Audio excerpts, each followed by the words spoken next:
Listen to me. Don't move. I want to talk to you. Come on, sit down. Et si je te mets une balle dans la tête, hein, qu'est-ce que tu penses de ça? Vous avez un peu abusé de la bouteille, est-ce que je vois?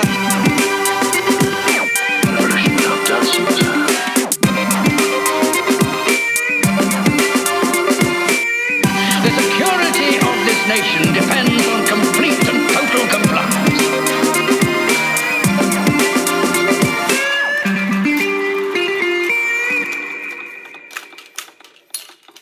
Bonsoir à tous, bienvenue pour ce 21e épisode Déjà de Cinécast, le premier de 2018 avec Aurèle et Stéphane. Salut les gars. Salut.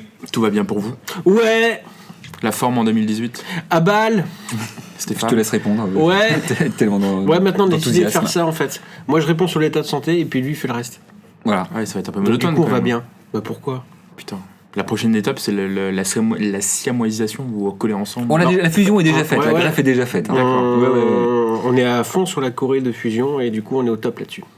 Donc 2018 pour l'instant, tout se passe bien pour vous. La forme. Ouais, écoute, ça va, tac tac, on élimine les trucs des Bien ou fêtes. bien. Non, la famille, tu sais. Voilà. Avant qu'on démarre. Tu remarqueras que nous on l'a même pas posé la question. hein. Oui, C'est non, vrai. Mais parce qu'on part parce que t'es un peu notre rock, donc on considère que si t'es là, C'est que ça va. C'est que ça va. Ouais, C'est que ça va. en même temps. Avant qu'on démarre le premier film de 2018, est-ce que vous avez des petites choses qui ont retenu votre attention depuis notre épisode spécial Roi Mage? Il est chaud, à lui. Moi j'ai regardé un film que je voulais voir depuis quelques temps déjà, qui est sorti, je crois, uniquement en VOD. Oui, je crois. C'est un film d'Alex de la Iglesia. Oula. Sorti il y a quoi? Ça fait 4 mois, un truc comme ça, qui s'appelle El Bar. Donc, connais pas qui est ce- sorti sur les plateformes de donc iTunes récemment, et puis j'ai vu qu'il était dispo également sur Netflix, ce que j'ignorais. Donc il est également sur Netflix, et voilà, donc réalisateur espagnol Alex de la Iglesia, qui a fait les beaux jours du renouveau du cinéma fantastique européen via le cinéma espagnol il y a 15 ans maintenant. Ouais. Puis la musique aussi, Enrique Iglesias. C'est lui, c'est ça. All I know, Ouais. it's a rhythm divine. Non, ça va être Alors, tendu, ça va être tendu, là. Culture. Pourquoi tu l'imites? Culture. Tu connais les paroles. Ouais, oui. Alors ça, c'est le père ou le fils là? Ah, c'est le c'est le fils. fils, C'est le mieux fils. le fils. Ah mais mieux. c'est quoi? C'est Enrique? Ouais. Oui. Moi je c'est- parle d'Alex. Ah, C'est le cousin. d'accord. C'est le petit cousin. D'accord. C'est le petit cousin. Donc voilà, un film à la lisière du fantastique sans y être vraiment. On est vraiment dans le, je sais pas, une sorte de thriller, de home invasion, sans que les choses soient très expliquées, un petit peu comme Assaut, par exemple. Voilà, à voir. C'est vraiment chouette si vous C'est pas aimez trop barré, parce que. Alors, non, c'est pas barré. Du coup, on n'est pas dans la veine par exemple, du genre de la bête ou ce genre de film-là où Alex Iglesia il peut partir assez loin. Là, t'as des personnages qui sont barrés. Les personnages sont barrés, mais la situation en elle-même est assez simple. Donc c'est des gens qui sont coincés dans un bar. On ne sait pas pour quelle raison, mais à chaque fois qu'il y en a un qui essaie de sortir, il se fait shooter. Donc on ne sait pas qui shoot, mais ils se font shooter. Donc le truc, ça va être pour ces personnes survivantes de voir quoi faire et de s'arranger avec les soupçons qu'il peut y avoir sur chacun, de se dire mais si on se fait shooter, c'est qu'il y en a un parmi nous qui doit avoir quelque chose à se reprocher, donc qui sait, et puis on passe au film de contamination, de contagion, assez soudainement, et donc c'est là où tu passes à la lisière du fantastique. Ça ressemble quand même furieusement au Hateful Eight de Tarantino. Ah, je sais pas. Ah, que j'ai pas dis vu. pas, on l'a pas vu. Ouais, mais c'est ce que Vous avez j'avais pas vu. vu? Oui, oui. Non, non, on voit les bons films. Non, C'est nul ça. Oh, putain, le connard. T'es vraiment une merde. Non, Parce que non, c'est. Enfin, je rentrerai pas dans les détails, Non, mais c'est dis 8 pas. personnes dans un Ouais, huis clos. Ouais. Ah ben peut-être. Avec Moi, a priori les mêmes thématiques. L'affiliation, moi je l'ai pas faite. Moi j'avais fait une filiation, mais vraiment, toi c'est un petit peu capillotracté, mais avec Assaut, parce que Ouais. tu ne sais pas d'où vient cette menace. À un moment donné, tu vois simplement, t'as des flics qui viennent, qui sont là et qui semblent en effet bloquer l'entrée au bar et au quartier, mais tu sais pas pourquoi. Donc vraiment chouette, à voir. Mais sans déconner, regardez le fou. Ouais, j'ai pas Ouais, le ouais, temps non, moi encore. ça fait, Ouais, bah oui, ouais, ça fait ouais. partie des films Bah voilà. que j'aimerais voir. Donc voilà, El Bar, Alex Iglesia. Et toi, Aurel? Une série et un film. Une série que j'ai adorée, j'ai vu le pilote hier. Counterpart, c'est diffusé sur OCS, c'est une série de Stars, la chaîne qui diffuse Evil Dead. série de SF avec J.K. Simmons. Je l'ai vu, j'ai pas. là là là. Enfin, j'ai vu le Le mec qui fait Harry Potter. C'est ça. Ouais, c'est ça. super. J.K. Rowling, Alors, le voyez c'est pas, J.K. mais j'ai Simmons. un regard atterré du mec qui fait mais pourquoi? Mais pourquoi en fait C'est la tu le sais, 21e et fois. tu le Et c'est la 21e fois que C'est tu ça, dis ouais. ça. En fait. Ah bah ce regard-là, je le maîtrise. Hein. Donc, Donc- série de SF qui est au début assez. Enfin, on se demande vraiment où est-ce que ça va. Surtout que c'est de la SF qui est ancrée dans une. Voilà, c'est notre société, mais ça ne l'est pas tout à fait. Donc c'est un peu une uchronie. Donc c'est assez intéressant et surtout en fait, ça vaut pour la prestation de J.K. Simmons, qui en fait, sans vouloir trop, comment dire, dévoiler le truc, fait une prestation qui est absolument géniale et qui emporte la série. Donc c'est la SF très solide. Le pilote est vraiment top. Et c'est absolument à voir. Et ce qui n'est pas à voir, par contre, j'ai vu Rock'n'Roll de Guillaume Canet, et c'est vraiment de la merde. Ah, j'ai bien aimé, moi. Bah, pas Alors moi. spoilez pas parce que j'ai pas vu. Moi, j'avais bien aimé. Alors je trouve honnêtement pas ça intéressant. La première moitié du parties film très différentes. est sympa parce que bon bah voilà, tu vois effectivement se foutre de lui, et de Marion Cotillard, du cinéma, enfin voilà. Sauf que Un regard critique sur lui aussi qui est assez. oui, oh, enfin, si. excuse-moi, mais Attends. j'y crois pas énormément. Le mec qui vieillit, J'y qui crois- s'aperçoit qu'il devient j'y has-been crois pour les pas réalisateurs. énormément. J'y crois pas une seconde. Ah en ouais, fait. Ah ouais, t'es mais vraiment. suspicieux. Ah ouais, Non, t'es non, comme non. ça, toi. Je pense que c'est le truc, mais c'est pas du tout. Moi, j'ai pas du tout ressenti la vraie crise existentielle. Je trouve que ça sent plutôt le projet d'opportunité de dire, bah voilà, mes derniers films se sont plantés, notamment celui qu'il a fait aux États-Unis, et j'ai du mal à retrouver et à refinancer quelque chose. Du coup, je vais vendre un petit peu de trucs en disant, regardez, c'est Guillaume Canet qui se fout de sa gueule. Vous allez voir Marion Cotillard en pyjama, ça va être super chouette. Et la deuxième partie, du coup, que je trouve couverture complètement presse. assez en fait bah pas drôle en fait. Voilà, moi le truc m'a pas fait marrer, m'a pas fait beaucoup rire la seconde partie, la fin me fait sourire mais pas plus que ça. Donc je trouve que c'était un peu c'était assez ambitieux, mais je trouve que voilà, ça a été fait ailleurs en mieux et en beaucoup plus drôle. Donc Bah, tu dois être pour bien moi, ça a malheureux pas pour être aussi beaucoup méchant. d'intérêt. Pas beaucoup d'intérêt. Voilà. Alors qu'il y a eu une couverture presse, moi je me souviens à l'époque, Ah, c'est énorme. démentiel. Hein. Ah ouais. Il est passé partout. Ouais, Mais parce mais que le pitch est Mais le plutôt, film a plutôt pas sympa, quoi. bien marché, mais c'est pas non plus un carton absolu. Ça lui permet de refaire autre chose, donc tant mieux pour lui. C'était sans doute le but recherché, mais Moi, j'ai bien intrinsèquement le rigolé. film est pas, Je sais est pas, pas dingue, c'est hein, pas- franchement. Hein. Tu verras. J'ai pas vu encore. Voilà. Et toi? Alors moi c'est plusieurs petites choses. Mais on en a probablement parlé, j'ai un doute. Alors moi je l'écoute en podcast, donc enfin une émission de radio, Pop à 16h sur France Inter avec Decaune. Je pense que c'est moi qui lui a fait connaître ça, je te jure. On a parlé il y a pas très longtemps. Ouais. sais pas pourquoi, qui est vraiment excellente à la fois parce que moi j'aime beaucoup Decaune. Del Toro. C'est Del Toro, il vient. C'est C'est pour moi ça qui qu'on en vous a l'ai parlé. dit, bande de nouilles. Ah bon? Il va venir pour Ah, l'occasion. mais de- t'étais pas là au podcast où on en a parlé, peut-être. Il va je sais pas si on en venir a ça. à l'occasion du burrito dans l'eau là. Oh, putain. Donc parce que voilà, Decaune c'est un réalisateur, c'est un Petit musicien, c'est pianiste quelqu'un qui est... primaire. Ça vous dérange là ou... Non, vas-y. Non, c'est- comment C'est voilà, donc c'est un mec que moi j'aime plutôt Oui, bien, et du coup en invité il arrive à choper des gens. Il a eu Paul Smith. Alors moi j'écoute avec un décalage, donc là j'ai écouté le premier mois, mais c'est vraiment plutôt pas Là, mal. dernièrement, ciné, il a eu Hugh Jackman, par exemple. Et Sur surtout il a il a eu eu Danny Boyle, il a eu Ouais. donc au niveau ciné, t'as plutôt des mecs intéressants. Ouais, tu sens qui qu'il viennent. fait jouer son réseau, qu'il avait déjà fait jouer au Grand Journal en invitant des gens qu'on n'avait pas forcément l'habitude de voir sur les médias. Et du coup, il y a un épisode qui est assez décevant, je trouve, parce qu'ils font plus déconner que parler de fond avec Alexandre Astier. Ce qui m'a fait dire que j'avais pas vraiment suivi Kaamelott au-delà de la diffusion de télé par-ci par-là. Et donc, du coup, j'ai commencé à me mater Kaamelott Dans son intégralité. dans son intégralité. Je suis rendu à la moitié de la saison 3. Alors, bon, Kaamelott, c'est une série qui a commencé en 2005, qui s'est arrêtée en 2009-2010, je crois. Ouais. Et encore si tu comptes après les prime time qu'il a fait là. Ouais. Donc l'écriture est toujours dingue. Et en fait, ce qui est hyper intéressant de voir, c'est que la première saison est vraiment très figée dans la mise en scène. C'est vraiment chant contre chant, tu sens qu'il n'y a pas beaucoup de moyens. Et dès la deuxième saison, encore plus la troisième saison, t'as des mouvements de caméra, t'as des décors naturels. Ouais, tu vois vraiment l'explosion du truc et le fait qu'à chaque saison, ils obtiennent un budget supplémentaire qui fait qu'il y a une vraie progression. Voilà. Et puis moi, je trouve ça assez dingue, les dialogues, etc. C'est hyper drôle. Donc voilà. Donc moi, je recommande. Enfin, le truc qui a retenu mon attention en ce moment, c'est Kaamelott, avec aussi. Voilà, ça dure 3 minutes. Tu vois, tu parlais de l'écriture Astier, mais c'est fou à quel point son demi-frère, du coup, qui fait Aéroport, Simon Astier, ils ont une écriture mais super semblable, tu vois, cet humour et cette façon de faire les dialogues, c'est quand même. L'intégrale d'Eurocorp est dispo sur Netflix, donc faut que mais moi je les ai en DVD et Blu-ray.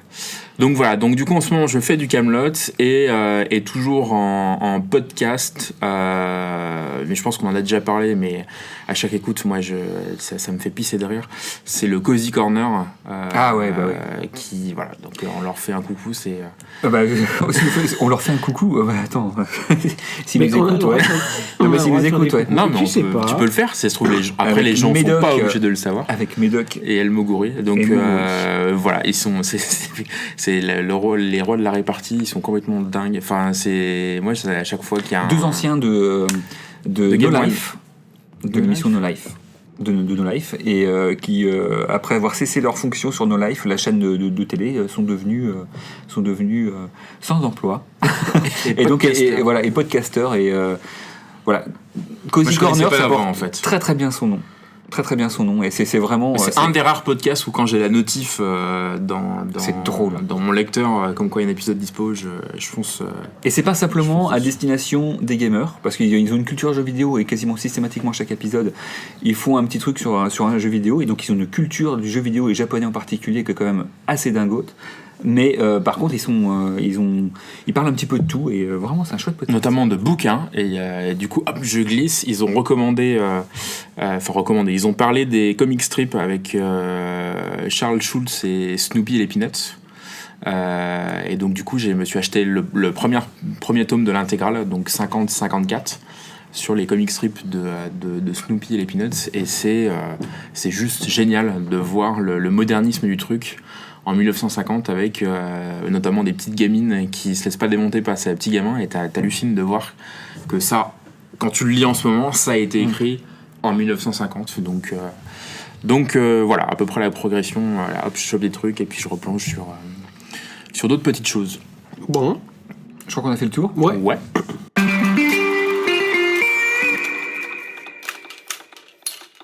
Alors en réel, comme d'hab, qu'est-ce qu'on va voir ce soir ? Le dernier Spielberg. Le premier de cette année. Ouais. Parce que ce sera une année Spielberg, donc on a le droit d'avoir 2 films cette année de Steven. Donc on va voir Pentagon Papers, voilà, qui est sorti fin décembre aux États-Unis. Alors je crois que c'est toi qui t'y connais plus dans le comment s'est fait parce que d'après ce que j'ai compris, il avait commencé Ready Player One. L'élection présidentielle a porté Trump. Il a dit il faut que je fasse quelque chose. On lui a soumis ce sujet-là. Il a dit d'accord. Il met en stand-by Ready Player One. Il le tourne en 3 mois ou 5 mois. Ouais. Et ensuite il rattaque Ready Player One, ce qui est quand même assez bizarre. Ouais, en fait, a priori le scénario il l'a depuis un moment. Il développe le projet, enfin ses équipes, parce que c'est toujours difficile de savoir quand on est Steven Spielberg, comment est-ce que réellement il travaille. Je pense que c'est quelqu'un qui est maintenant très très entouré.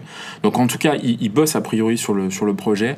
Et puis quand il se rend compte qu'a priori c'est Hillary qui va passer, la résonance du projet lui semble plus aussi importante, notamment par le rôle que tient Meryl Streep dans le film, de cette mania de la presse.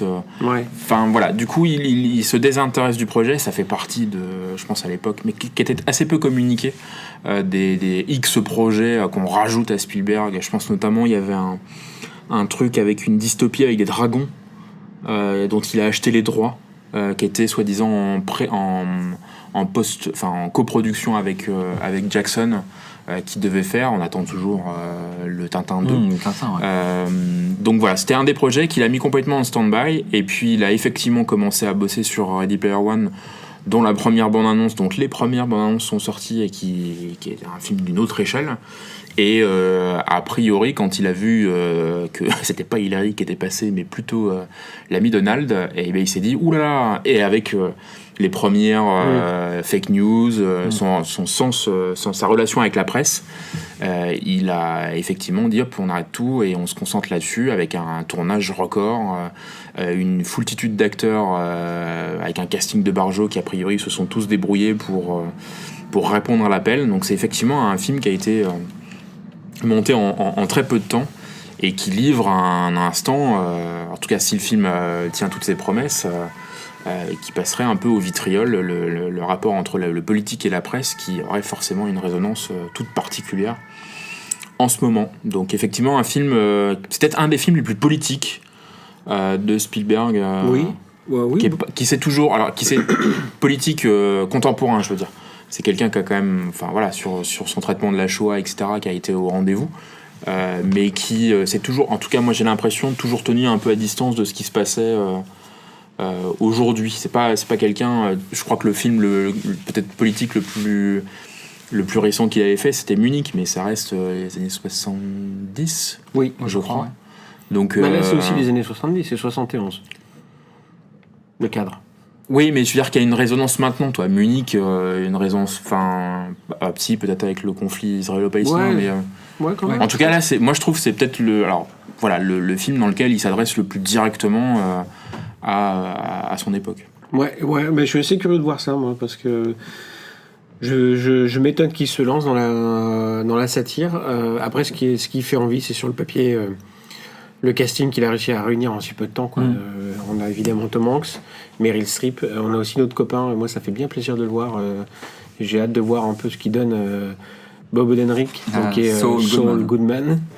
Et puis tout le reste est à l'avenant, il y a beaucoup de gens qu'on connaît, soit de tête, soit de nom.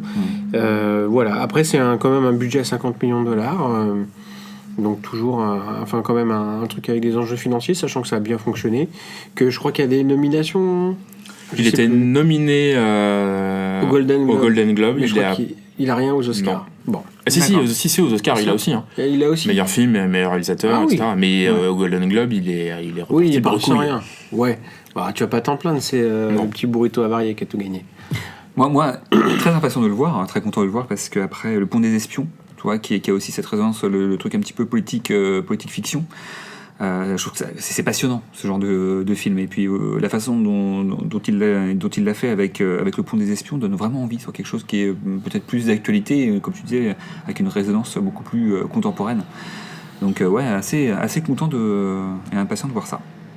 Bon, bah écoute, toi Moi, de toute façon, Spielberg, anecdote, quand j'étais gamin, je crois que c'était au collège, quand les gens me demandaient ce que je voulais faire plus tard, je répondais Steven Spielberg. D'accord. Donc t'aimes pas? Non. D'accord. Non. Puis en plus, je trouve qu'il a une tête bizarre. Ouais. Donc, puis Spielberg, c'est pas vrai. Enfin, c'est un nom un peu. Bon, bref. Non, mais c'est bizarre. Attention, comme nom. petit lapin, tu vas te faire passer très fort. Spielberg, Steven, toi. On sait pas trop. Non, voilà. Donc, on y va On va voir quand même. Ah bah oui. Oui. Ouais. Bah faut soutenir les réalisateurs qui débutent. On prend les Kleenex pour toi ou pas? Comment on fait? Faut soutenir les laisse réalisateurs un qui petit peu débutent. d'intimité. Oui, non, mais voilà. Les petits nouveaux qui arrivent, faut C'est soutenir ça. les films. Puis un nouveau vieux, toi, en même temps. Donc tu te Ouais. dis, si on le Il n'a soutient pas dû faire maintenant- grand chose avant, parce que pour qu'il fasse son premier film maintenant. Il a fait Hook. Oh là. Ok, putain. Ok. Non, mais je vois qu'on. Ok. D'accord. Mais où qui est pas si. Enfin bref. Alors, j'ai entendu récemment un podcast, je sais plus ce que c'était. Je crois que c'était ABCD. Ouais, je te confirme. Ouais, c'est ABCD. Un podcast de deux nanas qui sont dans le monde du jeu vidéo et qui ont pour ambition, avec ce podcast, de donner accès aux parents à ce qui peut être vu, lu, joué avec des enfants. Et donc il y avait un de leurs invités qui était là pour dire voilà, Hook, en fait, c'est vachement bien. Si tu le vois à un certain âge, autrement c'est compliqué. Voilà. Donc Et je ne suis que d'accord avec lui. et je crois d'accord que avec un lui. petit peu comme vous là, c'est quand vous bien m'aviez tout le parlé de Jumanji, je pense que c'est un petit peu pareil quoi. Non. Ou si bien tout le temps. Allez, Non, y mais va. tu respectes pas les gens morts. Mais je de toute respecte. façon, tu te Attends, plais- c'est toi qui as un problème avec oui, Robin Williams. Mais oui, c'est j'ai lui jamais qui, de problème avec Robin Williams. il a voulu trouver l'endroit de la tombe, il a fait livrer de la merde de chien. Je le Si, sais, si, je le jamais sais, compris qu'il y a un problème. Je le sais. Il trouve que c'est Oh, un capitaine, mauvais mon acteur. capitaine. Il trouve, voilà, c'est tout ce qu'il sait faire. C'est tout ce que je sais faire. Et pourquoi on ne savait pas ça avant de se lancer dans Mais Cinécast? parce qu'il avance masqué comme tout ce genre de gens là qui respectent rien du tout. Si, la nuit au musée, Pas de vraiment. valeur. Vraiment. Oh, les Ah ferme putain, ta gueule. allez. Vas-y. Non, l'homme bicentenaire, pardon. Ok. Madame Doubtfire.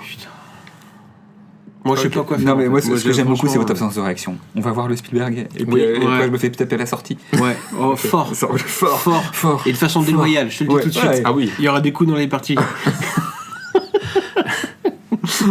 Allez, à tout à À l'heure. tout à l'heure.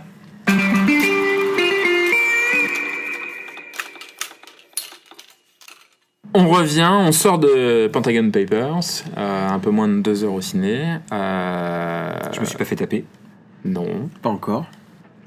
Ça va s'y retarder. La journée n'est pas finie. Alors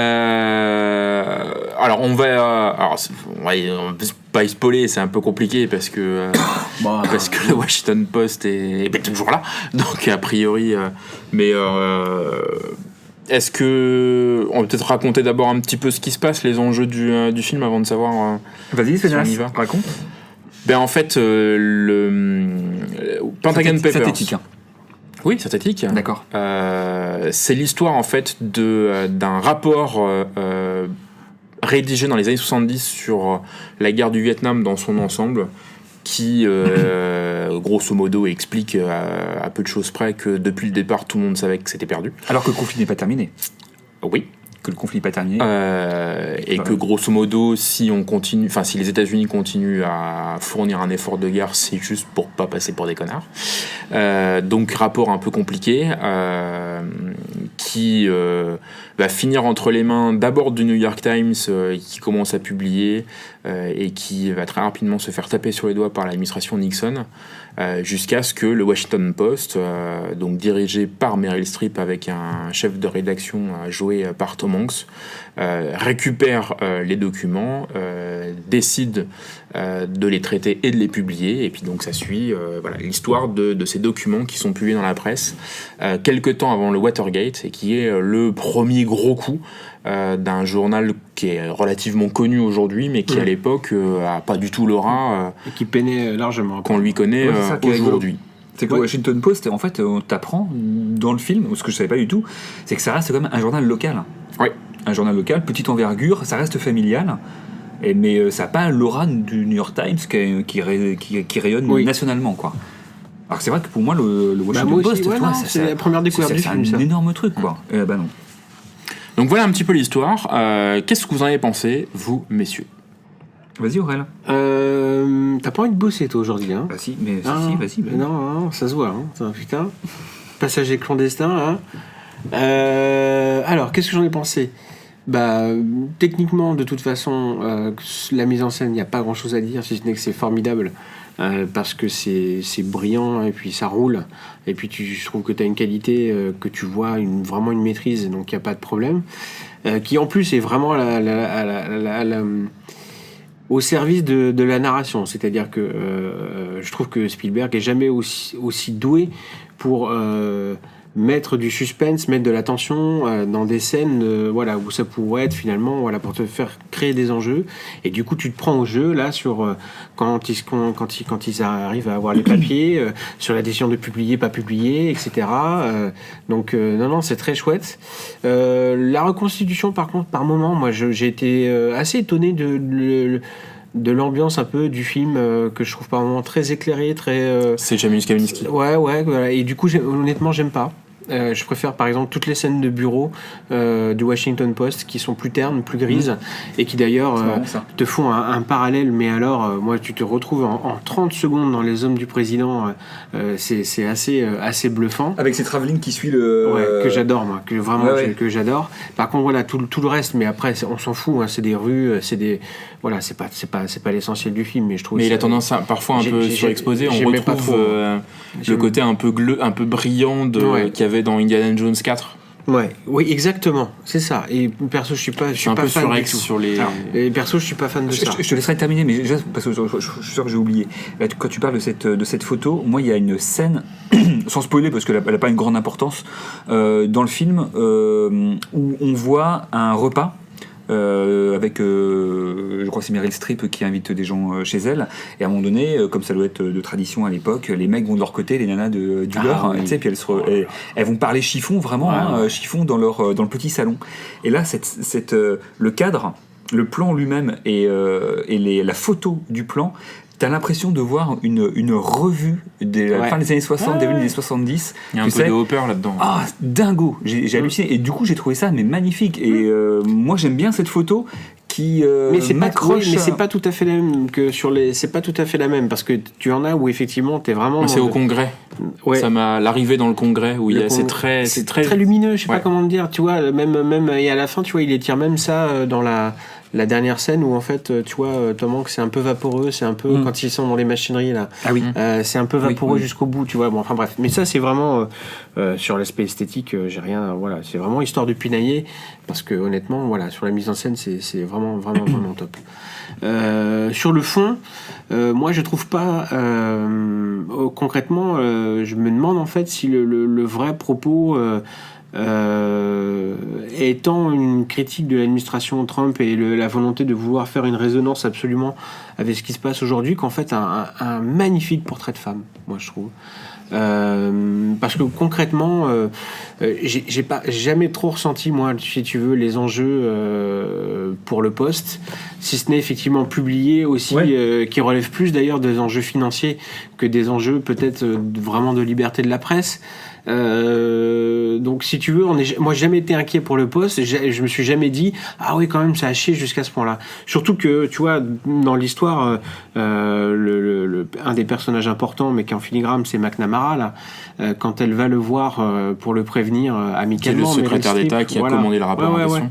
Et qui voulait pas le rendre public. Et voilà, et qu'en fait, il lui dit, de façon, d'ailleurs, le changement de tout de suite de la scène bascule, puisqu'en fait, d'un personnage très sympa et des relations de discussion très posées qu'ils ont entre amis, le gars devient très violent verbalement, et tu vois, il est en train de lui dire que Nixon était un enculé, qu'il va lui faire la pire des choses, etc. Donc tu t'attends à ce qu'elle subisse, elle, puisque c'est elle la propriétaire, et puis aussi la rédaction du Poste, des pressions diverses et variées, et en fait on voit rien de tout ça. La seule chose c'est qu'il y a un mec qui vient vous dire ah bah tiens en fait vous allez aller voilà, see you in court, et puis il se dit oh zut on va aller au palais de justice, enfin tu vois, et en fait je trouve que là-dedans les enjeux sont pas tellement ça que vraiment je trouve ce portrait de femme qui est absolument génial, cette pauvre elle fait pitié au départ où elle évolue vraiment dans un monde ça te ramène aussi ce qui était une réalité d'époque absolument infernale pour les nanas d'être vraiment dans un rôle de faire valoir des hommes, et pour les rares femmes qui accédaient à des postes de pouvoir il y avait une remise en cause et une remise en cause de leur légitimité qui était permanente. Et là je trouve que voilà cette histoire de cette nana qui va du coup un peu commencer à résister aux pressions et puis du coup assumer le fait de publier ses infos alors que ça peut techniquement couler son journal et l'envoyer en prison. Ouais mais ça c'est pareil, l'envoi en prison moi je trouve quand ils en parlent tous les deux. Ouais, ça retouche une, ça retouche l'autre. Ah, honnêtement, je trouve que c'est plutôt le fait de est-ce que ça pourrait faire éventuellement capoter l'histoire du rachat, enfin en tout cas de l'entrée en bourse. C'est voilà, moi je trouve que c'est plutôt ça. Pour expliquer, et voilà. Au moment où il leur faut de l'argent. La révélation un petit peu avant, le Washington Post doit passer à une entreprise autre que familiale, donc se développer pour pouvoir continuer d'exister. Donc c'est l'entrée en bourse, on assiste à cette entrée en bourse, et au même moment, il y a cette révélation qui peut être considérée contractuellement comme une catastrophe et qui permettrait aux investisseurs de quitter le navire et de laisser le poste gérer sans investissement extérieur. Voilà. Donc pour la rédactrice, pour la propriétaire du journal se pose la question de qu'est-ce que je privilégie, l'info ou la survie de mon entreprise. Voilà. Ouais, non, et c'est plus ça à mon avis, et c'est ce choix cornélien qui est à faire, qui repose vraiment sur ses épaules, et je trouve que tout le film est vraiment brillant. Je trouve que vraiment autant toi Meryl Streep, forcément Tom Hanks tu t'attends aussi à ce qui est, voilà, ils sont parfaits, mais je trouve que j'ai vraiment l'interprétation de Meryl Streep et ce qu'elle met dans le personnage m'a beaucoup plus touché que celui de Tom Hanks, qui est aussi finalement sur lequel qui a un rôle aussi essentiel. C'est lui qui est un peu cette espèce de gars qui vient la bousculer. Et tu vois bien qu'il y a aussi un petit jeu entre eux où lui, en gros, il aime bien aller un peu taquiner parce que c'est une bourgeoise, parce que voilà. D'ailleurs, c'est un peu voilà, peut-être un petit a priori macho aussi, tu vois. Non, parce que essayer de l'emmerder aussi parce comme que ça. pour lui, ce n'est qu'une bourgeoise. Ouais, voilà. Et ouais, même s'il a du respect pour elle, je trouve, quand même. Il y a la relation est quand même. Et puis tu vois, elle le remet aussi devant ses propres contradictions en lui disant, parce que quand il lui reproche notamment ses amitiés qu'elle a eues avec tous les présidents et notamment avec les McNamara, elle vient lui remettre dans la gueule que ça a été le petit toutou de JFK et que personne l'emmerdait là-dessus quand ils sont allés le débaucher. Donc il y a des choses qui sont aussi intéressantes là-dessus. Mais voilà, pour moi c'est plus un vrai portrait de femme que ce qu'on pouvait attendre ou que ce que j'ai lu moi déjà, c'est-à-dire une critique au vitriol de la presse, enfin pas de la presse mais du pouvoir, de la relation malsaine à la presse, etc. J'ai pas trouvé que c'était ça moi le sujet, et en tout cas si c'est ça, bah, je trouve que ça sonne pour le coup un peu creux, un peu vain, que voilà, je suis pas sûr que voilà, pour moi j'ai ressenti ça plus comme un vrai beau portrait de femme que vraiment un film destiné à avoir une résonance et un discours politique sur les années actuelles. C'est marrant. Honnêtement. Alors, je vais me permettre de prendre la parole si tu veux bien. Oui, Parce qu'en fait, moi je suis un peu le fanboy donc. Moi j'ai la perception exactement inverse. Ah oui. C'est-à-dire que pour moi, toi, donc, t'aimes pas les femmes, donc faut le dire tout de suite. il y a ça, donc ce film m'a profondément emmerdé. Non. Voilà. En fait, j'y vois plusieurs thèmes, un film assez proétéiforme sur sa façon d'aborder les choses. T'as effectivement, alors, pour en revenir au truc, moi à la base, je ne sais pas exactement ce que c'est, pour être tout à fait clair. Pentagon Papers, je vois bien le truc, mais je vois l'histoire surtout. Est assez peu connue en France. Hein. Oui, mais je vois surtout l'histoire par rapport à la guerre du Vietnam. Ouais. Voilà, c'est ça que j'ai en tête, mais pas forcément, et au scandale qu'il a avec, mais pas forcément grand-chose. Je m'aperçois qu'en fait, le film n'est pas du tout un film sur ce rapport, et alors, si, on va dire en troisième lecture, qui est la plus évidente, mais qui n'est pas la plus importante, et la lecture, la mise en œuvre et en exergue de manière plus importante dans le film, c'est sur la guerre du Vietnam et le rejet que ça va avoir. Mais c'est pas ça forcément le plus important. Je trouve que le plus important, il y a deux autres niveaux de lecture. Tu as un film sur la presse et sur les relations avec le pouvoir, et également un film de femme. Mais je trouve que le film de femme, en fait, il est un petit peu raté, quoi. Un petit peu raté, parce que cette nana donc qu'on voit passer qui est considérée comme une mondaine et qui se complaît dans son rôle de mondaine, même s'il a des velléités à un moment donné d'être autre chose que cette mondaine, parce que elle hérite d'un empire. Elle le dit, elle hérite d'un empire qui vient de son père, puis de son mari. Et donc elle reprend les rênes et elle dit très clairement que elle a son rôle à jouer, c'est son entreprise. Mais tu la vois malgré tout se complaire dans son rôle de mondaine. Elle organise des grands banquets, elle organise des grandes réceptions avec ses amis les politiques et tout ça, jusqu'au moment où elle doit vraiment faire un choix hyper important, donc soit la survie de son entreprise, en tout cas le risque de voir son entreprise couler, ou privilégier la liberté de la presse. Elle fait ce choix, à partir de là, elle quitte ses oripeaux, je trouve, de mondaine, de petite bourgeoise, même un petit peu plus que ça, et elle devient une femme hyper forte et tout ça. Et les images de fin, sans spoiler, parce qu'on la voit sortir de la Cour suprême, descendre les marches de la Cour suprême, sous le regard d'un ensemble de femmes qui se retournent toutes sur elle avec un air béat d'admiration. Sauf que, en fait, je comprends pas comment est-ce que le film nous amène à cela, à tout à coup être dans l'admiration de cette femme. En tout cas pour nous, oui, parce qu'on voit ce qui se passe, mais pour le public, pour ces femmes qui sont sur les marches du palais de justice, la voir descendre comme ça, et tout à coup... n'est pas expliqué. C'est-à-dire ? Tu sais pas. Elle ne dit pas pourquoi est-ce qu'elle décide de publier. Son choix n'est pas expliqué. Oui. Et en fait, c'est peut-être ça qui permet pas de se rendre compte de la raison pour laquelle elle le publie. de voir en fait la transformation. mais ça explique pas pourquoi est-ce que tout à coup elle devient T'as aussi une femme admirable. transformation, Elle devient pour nous spectateurs parce qu'on vient de voir ce qui s'est passé pendant presque 2 heures et on comprend ce qui s'est passé pour elle. La façon dont dont Spielberg nous annonce que du coup elle devient une femme admirable, mais également pour les Américaines, et qu'elle devient un modèle. Là, Mais est je suis assez pas peu certain que compréhensible. c'était le cas à l'époque. Je pense Ben non, qu'il a mais fallu. d'où ça sort ça. C'est pour ça que moi ça me gêne, cette fin me gêne. Parce que c'est un portrait fait en 2017-2018, mais à l'époque, je suis pas certain que cette aura-là existait réellement. Mais Peut-être un peu plus mais avec Jean, le Watergate. Je suis tout à fait. Mais c'est tout à assez fait d'accord. discret, là, les femmes qui. Je trouve que moi, le plan est magnifique, mais ces femmes-là qui se retournent, dont Mais une qui lève le poing. Formellement, c'est beau, mais c'est pas ce qui se passe. Que tu sembles me confirmer, c'est Mais pas je ce trouve qui que semble c'est se passer. pas, ouais, mais pourtant, vois je trouve que c'est pas la scène qui la pose justement. Moi, je trouve que vraiment la scène clé, c'est. Non, moi, c'est cette scène-là. Quand Non. elle dit je laisse Parce que je la au trouve- Times ouais. gérer ça, et puis elle repart toute seule. Mais parce que je la Et finalement, trouve il y a pas, quelques personnes qui se retournent et ouais. qui Ouais. la reconnaissent comme étant La quelqu'un qui agit propriétaire, pour eux. voilà. Elle est peut-être un peu plus discrète à cet instant-là, et elle va peut-être prendre plus d'ampleur avec le Watergate quelques années Oui, plus tard. mais moi je reste un petit peu sur ma fin sur le film de femme, même si moi en tant que spectateur, là j'ai bien vu comment cette femme tout à coup bascule sur une autre dimension. Et ça, Donc toi, tu retiens plus le. moi, ce qui m'a plus intéressé, c'est vraiment le film sur la fin de la presse, le combat de la presse avec le pouvoir politique, parce qu'on est vraiment une période charnière. En fait, il y a pas beaucoup de sous-entendus dans ce film-là. Je trouve que les choses sont assez claires. C'est pas un film dans lequel ta réflexion, elle se nourrit de choses de non-dits et tout ça. Les choses sont hyper claires à un moment donné.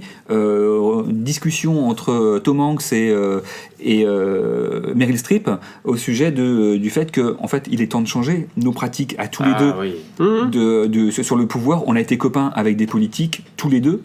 On a pu s'accommoder de cela pendant un certain temps avec nos oripeaux de toi journaliste, moi femme, deux patrons de presse. Aujourd'hui en fait on passe à autre chose parce que l'époque veut qu'on passe à autre chose, et donc ça c'est intéressant ce passage là, et de voir la façon dont la presse également opère sa mue et devient un véritable contre-pouvoir où les relations avec effectivement le pouvoir politique doivent s'espacer parce qu'on a besoin de ce contre-pouvoir là. Et l'adhésion de la Cour suprême, parce que c'est vraiment ça en fait, c'est l'interdiction par la Cour suprême de publier ce rapport dans un premier temps qui va faire le fil rouge d'une bonne partie. Cour fédérale. C'est un juge fédéral. C'est un juge fédéral. C'est la Cour suprême qui voilà, et c'est la Cour suprême qui vient casser le. C'est la Cour suprême, mais du coup, ce fil rouge qui vient dire à la fin, mais les pères fondateurs, alors c'est un petit peu grandiloquent, mais je pense que c'est la décision. C'est la décision, mais c'est les pères fondateurs ont laissé à la presse une liberté totale. Il faut le respecter. Et là, moi je trouve que ça fout les poils. Je trouve que c'est fait pour les gouvernés et pas pour les gouvernants. Oui. Donc non, on est d'accord. Moi je trouve que ce film, il a de la gueule sur cette partie-là. Par une femme. Mais c'était une femme là. Non, mais elle est prononcée dans le film. Ah oui. Oui. Répercutée au téléphone, mais prononcée la par journaliste. Mais après, moi, ce qui me manquait, en fait, si tu veux, peut-être ce qui m'a manqué un peu, c'est peut-être le côté, tu vois, paranoïa, le côté un peu se battre contre une administration opaque, que tu ressens beaucoup plus dans Les Hommes du Président. Et c'est ça, moi, qui m'a manqué un petit peu. Oui. Le côté, on va aussi se battre la contre puissance de Nixon, voilà, la puissance de l'administration. Sentir la puissance de Nixon et sentir à quel point ce type-là a dérapé. C'est d'ailleurs dommage parce que moi, il y a un truc que j'ai adoré dans le film et qui vraiment me botte. Je me demande en fait s'ils n'ont pas utilisé des enregistrements issus des tapes en fait de Nixon pour faire, tu sais, ces petites scènes où tu le vois de loin. Tu le vois de loin pris dans le bureau ovale, l'ombre chinoise. Et la voix, c'est tellement ça. La voix, c'est lui. J'en suis quasiment persuadé. J'y pensé aussi, je sais pas. Mais si c'est ça, c'est-à-dire que si ils sont allés choper des bandes, c'est génial parce que c'est ça qui est intéressant, c'est de voir à quel point en fait Nixon, voilà, et plus tu vois en plus utiliser à Pour travers expliquer, sur ces bandes-là, cette propre paranoïa qui est du coup le mec s'enregistre lui-même en fait, hein, dans son bureau en donnant ses ordres de museler tel ou tel journaliste ou de pas accorder voilà tel accès à tel journaliste ou de faire taire tel journal, etc. Et c'est ça qui est intéressant, et c'est voilà la menace Nixon. Alors, vraiment en plus avec cette scène là avec McNamara où elle vient clairement lui dire que elle va le briser, et que du coup lui voilà, enfin tu vois, il renonce finalement, mais il lui dit mais tu te rends pas compte de qui c'est. Ah, c'est pas qu'il renonce, c'est qu'elle vient le prévenir Oui. que sa décision est plus ou moins prise, mais lui il la prend finalement comme une femme et essaye de la convaincre d'une décision qui est déjà prise, et qui au moment où elle lui dit en même temps je viens pas je viens pas demander ton autorisation, je viens t'avertir, te demander conseil et quelque part t'avertir, parce que le conseil c'est parce qu'elle veut pas le froisser. Ouais, mais tu vois, du coup, là lui, sachant que, du coup, sentant que la décision est prise, et voilà, il essaie de lui faire peur, hein, finalement, une dernière fois, et donc, j'aurais voulu sentir ça, et c'est quelque chose que tu sens plus à travers toute la paranoïa et la tension que tu as dans les hommes du président. Mais cela dit, je pense, bon, ça pense faisait aussi, peut-être aussi un peu trop. Je pense aussi que c'est un film qui est peut-être destiné à nous donner un petit peu ce que sera, c'est très clairement ça, les prémices du Watergate, parce que c'est Washington Post après qui va faire les révélations sur Watergate, et donc on a là peut-être le début sur la question de ce rapport sur le Vietnam, des relations qui commencent à devenir compliquées entre la presse et le pouvoir politique, et qui vont mener au Watergate. Donc toi, peut-être que c'était pas encore tout à fait le moment. D'avoir ce pouvoir politique qui sort de l'ombre, on va dire, en tout cas de le faire de manière plus directe et plus franche. Ouais, on est en prémisse, mais qu'est-ce que c'est que ce bordel? Qu'est-ce que vous avez sorti, les gars? Toi, c'est peut-être pas les coutumes de l'époque encore. En tout cas, moi j'en sors avec beaucoup d'admiration pour ce sujet qui est, je trouve, pas forcément très simple dans ses implications, et j'en ressors avec une idée assez claire. Alors, qui est la vision de Spielberg, hein, je dis pas, mais en tout cas, sur la véracité historique des. Tu vois, ouais, je comprends ce qu'on. Qui est déjà un peu pas remise en question, mais. Les mecs de l'époque du New York Times font un peu la gueule, parce qu'en définitive c'est eux qui ont commencé à sortir le truc, quoi. Ça c'est très, on le voit bien, hein. Et surtout que eux disent que les très courts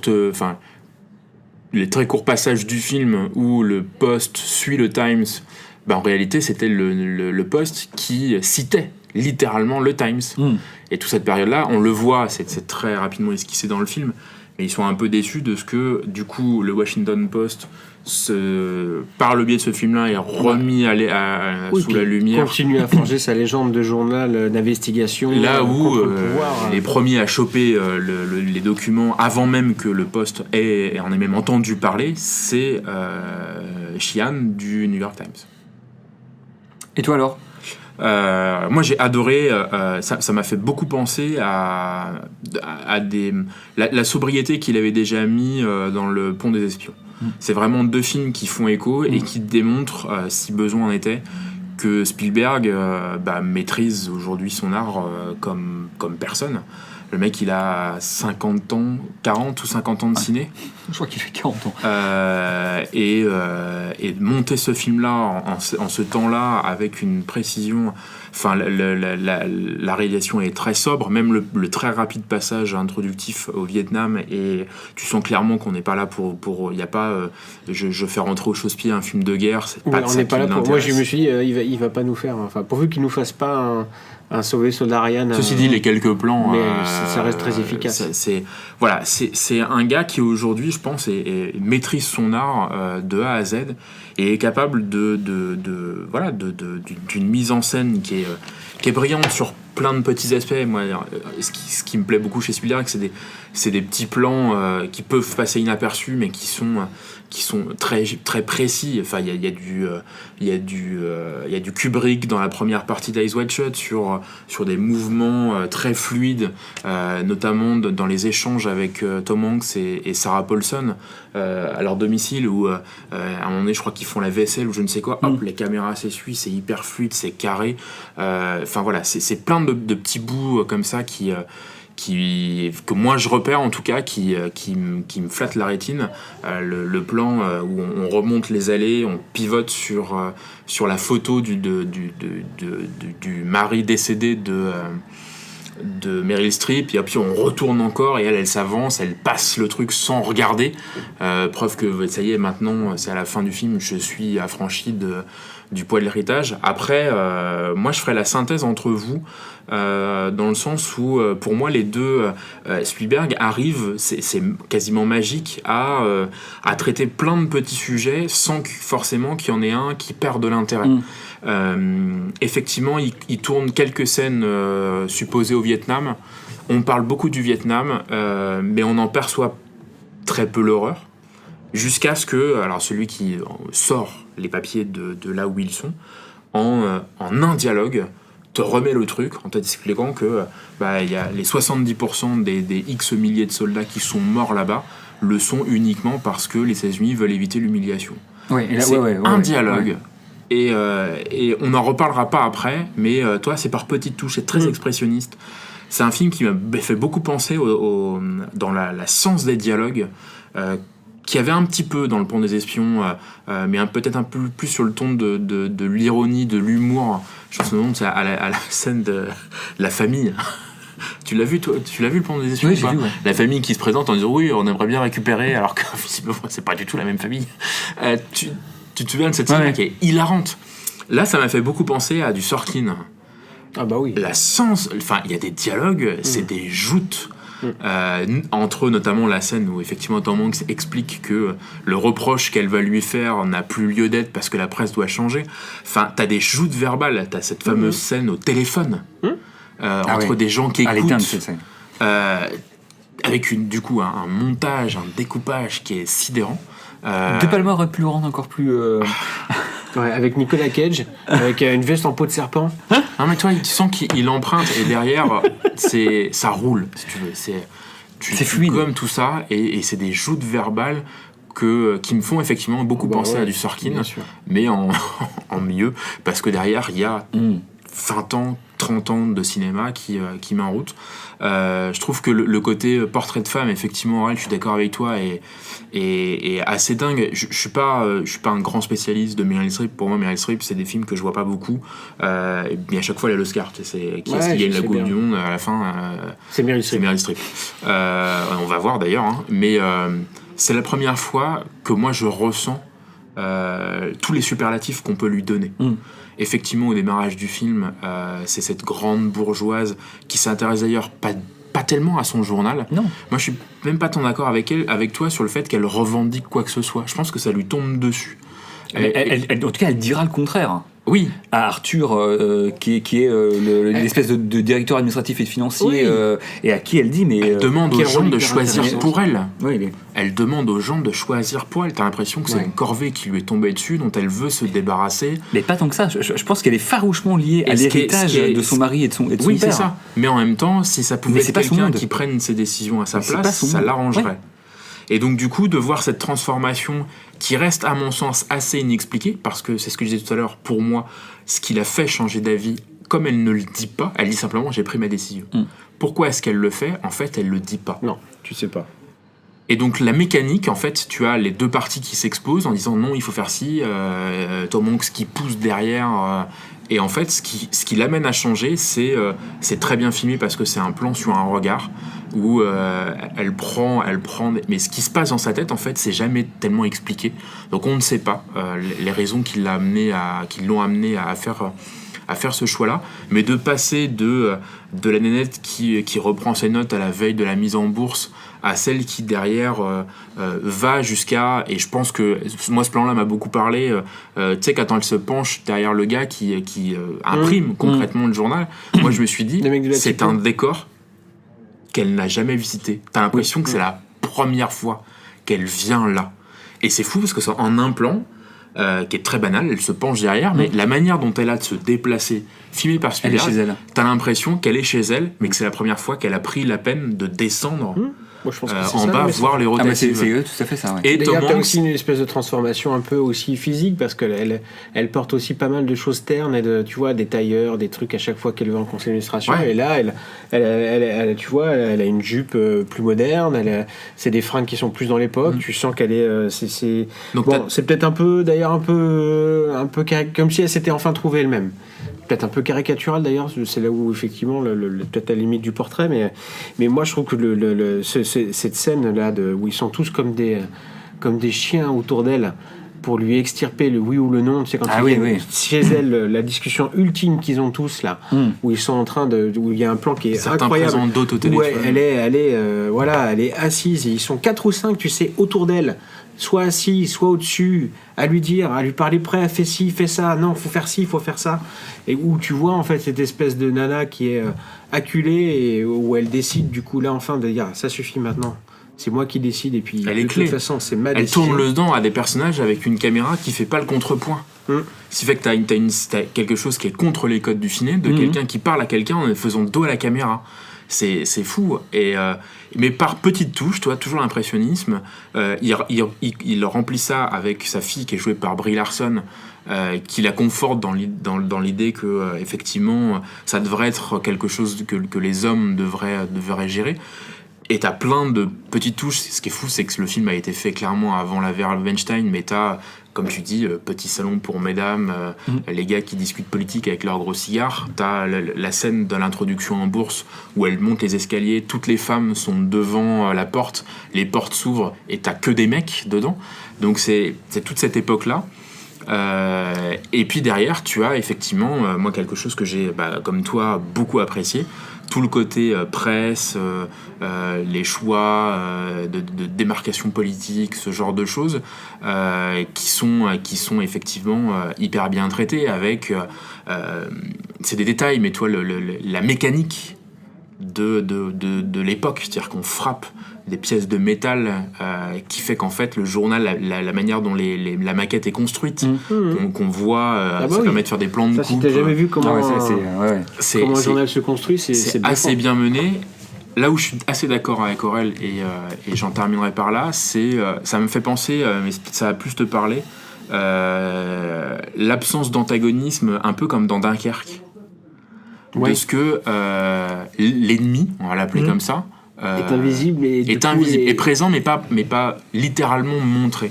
Et en fait, effectivement, La menace du trop coup, évanescent, oui, c'est ça. tu vois, voilà.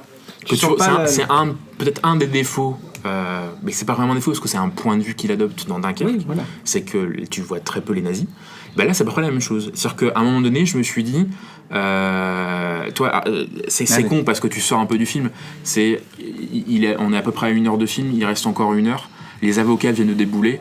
Est-ce qu'à un moment donné, en 1 heure de temps qui reste, il va pas réussir l'exploit ultime d'imbriquer un film d'avocat, Un film de procès. un film de procès, Ce qui n'est pas du coup. ce qui n'est pas du coup, mais ça reste toi. Et je pense que pour moi, le seul petit défaut du film, c'est que effectivement, au-delà. Alors, est-ce que le simple dialogue est suffisant de McNamara qui lui dit non, mais bien évidemment que tu vas pas le publier. Ah putain, merde, la conne, elle va le publier.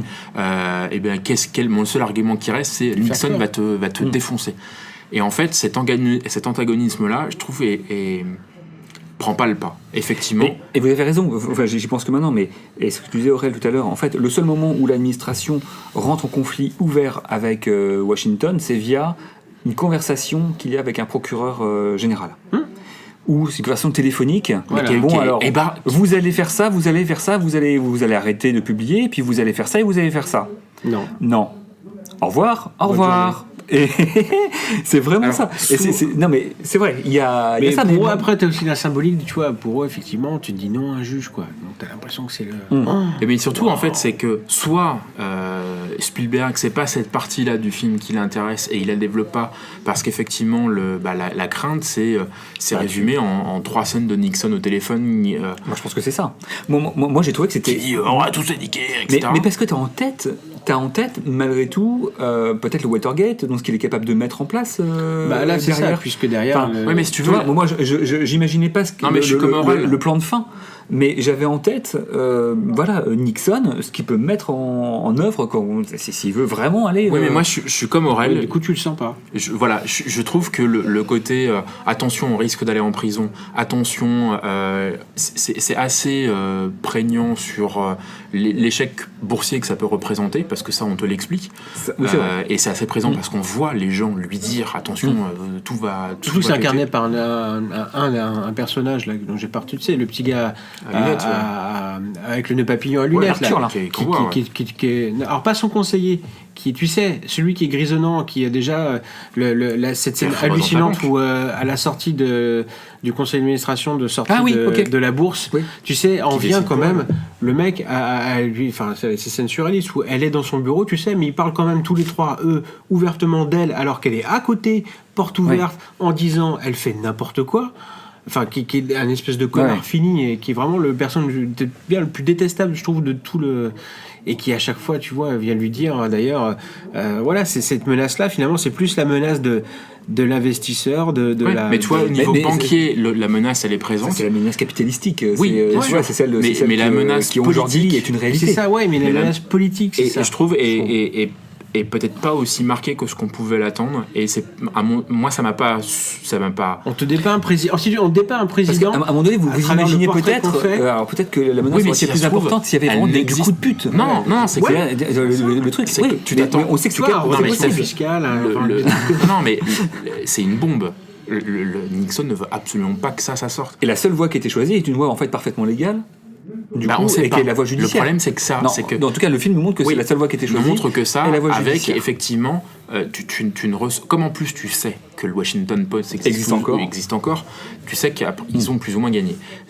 Moi, le seul défaut que je prêterais au film, c'est un antagonisme qu'on décrit comme étant tout puissant, on la met en garde comme quoi l'administration va la broyer, et en fait cet aspect-là, c'est uniquement verbal, et tu ne le ressens pas beaucoup. T'as une batterie d'avocats qui vient chez Tom Hanks, d'ailleurs les deux acteurs sont formidables, tu les vois quand la décision est prise, se barrer, et t'as l'impression que les mecs ils vont rentrer au bureau, Ouais. et ils vont Ils vont checker, plancher pour tous comment les- est-ce qu'on va réussir à contourner ça, ce qui est confirmé par une scène qui est magnifique avec Bob Odenkirk sur le secret des sources. Paf, en 30 secondes, il te résume le secret des sources.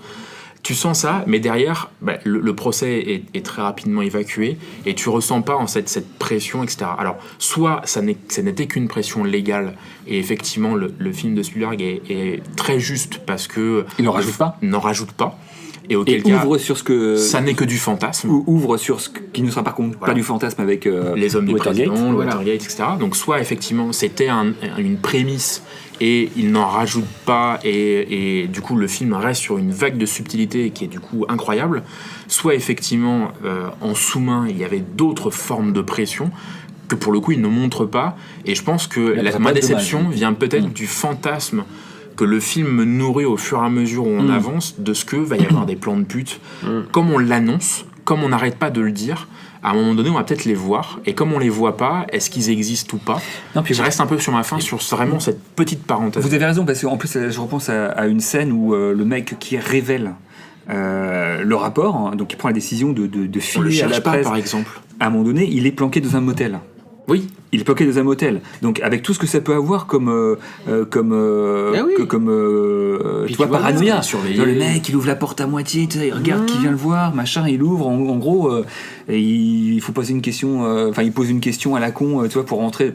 Le truc, il y a une paranoïa qui nourrit, et c'est vrai qu'on va. C'est vrai, je suis un petit peu d'accord. Mais la seule question que personne n'a posée à Spielberg d'ailleurs, parce que les interviews aujourd'hui elles sont quand même très lissées, c'est sur cet aspect-là du film qui effectivement reste très très neutre. Alors effectivement, oui, mais alors ça revient aussi, peut-être du fantasme. Voilà, c'est peut-être notre méconnaissance à nous Oui. de ce truc-là qui fait que on peut pas on sait peut-être pas plus.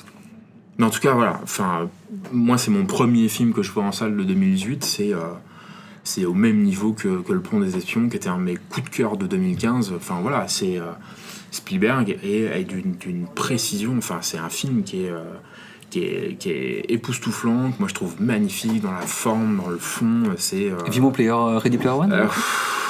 si tu veux, si on suit la même logique, Le Pont des Espions, chef-d'œuvre. Le Bon Gros Géant. Beaucoup moins. Là, en fait, en ayant vu ce film-là, qui me rappelle que Spielberg est le patron, il ne faut pas déconner, hein, plus j'attends avec beaucoup de crainte Ready Player One. On verra. Parce que là, c'est... La bande-annonce est assez étrange. Et de voir ce mec faire ces 2 films-là la même année démontre il a déjà démontré dans sa carrière capable de faire des grands écarts extrêmement importants, de faire Hook et La liste de Schindler, par exemple. Donc il en est capable, mais Ready Player One, le matériau a pas l'air d'être non plus... d'une qualité folle, donc on verra. On verra. Bon, on a passé une bonne soirée du coup. Oui, non, c'est clair. Je peux rentrer chez moi en entier parce que vous n'allez pas me faire de mal. Non, ça va. Du coup, oui, je suis un mec bien en fait. Est-ce que tu aurais même des recos? Ce serait compliqué à te demander ou pas? Vas-y, commence parce que moi je vais pas là. Je vais zapper. Non, on l'a fait en début de truc. On fait le recours du coup? Moi j'ai pas de... Là comme ça, à chaud. Attends, mais si t'en as une, vas-y. Si t'as quelque chose à dire, vas-y. Ouais, je le dis. Good Night and Good Luck de George Clooney, 2005. Ah, ouais. Bah ouais. Qui est un film... Bah ouais. Et ouais. Osez. Non, qui est un très très bon film. Qui est le second film de George Clooney, 2005. Qui est vraiment un excellent film. Si vous voulez... je trouve qu'en plus, il peut compléter, si t'as vu Les Hommes du Président, que tu vois celui-là. Regarde celui-ci parce que lui en fait va traiter de comment un journaliste en fait qui est Edward Monroe, qui est présentateur du journal, je crois que c'est sur CNN, je sais en fait, va contribuer à descendre et à faire exploser en vol le sénateur McCarthy en fait. Donc tu es en pleine chasse, en pleine époque de chasse aux sorcières. C'est en noir et blanc. Et un très beau noir et blanc, donc techniquement le film est magnifique, politiquement il est très fort.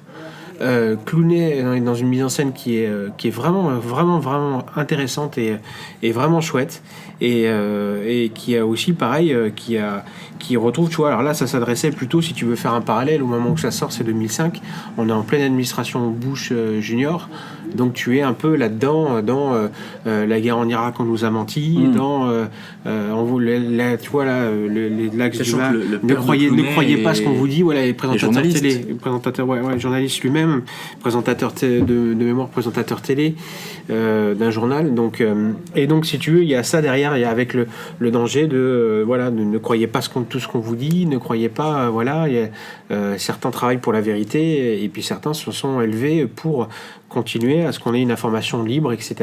Et c'est passionnant, c'est vraiment passionnant, avec une reconstitution d'époque qui est géniale, encore une fois. Et puis tu as des seconds rôles, Robert Downey Jr. qui est dans un second rôle très très intéressant, vraiment chouette pour une fois, c'était bien avant Iron Man, et donc qui était quand il était encore acteur, et donc c'est vraiment chouette, vraiment, regardez-le. Tu parlais des hommes d'honneur, moi ça m'a fait penser à... Les hommes du président. Les hommes du président, mais là ça me fait penser au grand détournement, la classe américaine. Ouais, c'est pas faux. D'accord. Ouais, non, c'est pas... Bah oui, c'est une bonne reco. Ça c'était top. Ouais. Tu sais que je l'ai là, en bande son en fait. J'ai chopé la bande son. Ouais, ça m'arrive. Eh oui. Les garçons, ouais. Bon, on en termine là, messieurs. Ouais. Oui, on va souhaiter une bonne nuit, faire les bisous. Voilà, ouais, elle va te faire un bisou sur le front. Oui. Je vais te border. C'est tout. On va s'arrêter là. Tu ronfles pas. Je ronfle pas, promis. Bon, en tout cas, on est ravis d'avoir passé une petite heure à discuter de ce magnifique film qui est Pentagon Papers. Prochain film, comme d'habitude, on sait pas trop. Oui, on va improviser. Voilà. L'actualité nous fait pas triper plus que ça. Non. À vrai dire. Alors, on est tous en attente de Shape of Water fin septembre. Dans un petit mois, mais c'est vrai que là, il va falloir qu'on trouve quelque chose. Bon, on fera peut-être un truc en VOD. Ah oui, il y a le dernier Brad Pitt, les gars. Hein? Le dernier Brad Pitt. Le dernier Brad Pitt. Chez Netflix. Ah, j'ai pas... Oh non, mais ça a sorti il y a des mois, ça. C'est à cause de Free Netflix, maintenant. Mais si. Mais non, je vous fais le général. Ouais. Mais c'est il est sorti il y a plus de ça, plus d'un an. Mais non, c'est pas plus d'un an. Mais si. Ah, si. Ah, mais le mettant avant que maintenant, tu vois, je crois que c'était récent. Oh non, on aura de quoi faire quand même. Ouais. Oui, et puis il n'est pas exclu qu'on fasse ressurgir des placards le fameux podcast. Le fameux podcast sur Sur Valérian.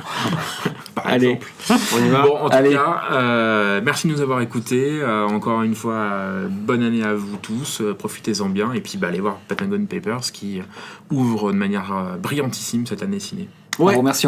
à plus. Au revoir. Salut tout le monde. Listen to me.